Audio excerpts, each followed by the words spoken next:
If you write code that interacts with web services, there's a good chance that you will be faced with dates encoded in a format like this one. This format is called ISO 8601 and its usage is quite common in web services because it allows to encode all the information needed to precisely specify a date.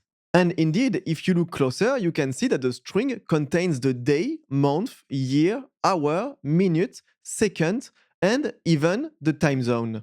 Now the question is, how can you decode this format into an actual date? You might be tempted to create a date formatter and configure it with a date format that matches the structure of the string. But while this would work fine, there's actually no need to manually configure a formatter.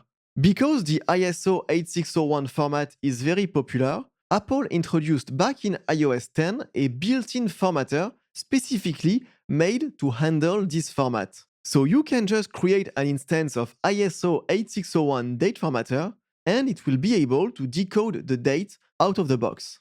Even better, if the date you need to decode has been encoded in a slightly different way, this formatter comes with an API that allows you to easily handle that situation. Of course, most of the time, you won't be decoding a date by itself, but rather a date that is part of a larger piece of data. Fortunately, this use case is also very easy to handle.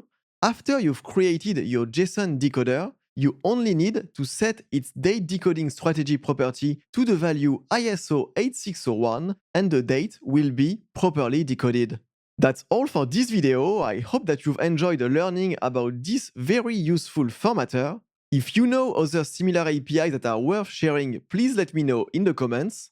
Don't forget to like and subscribe to the channel so that you don't miss my next video. Thank you for watching and see you next time.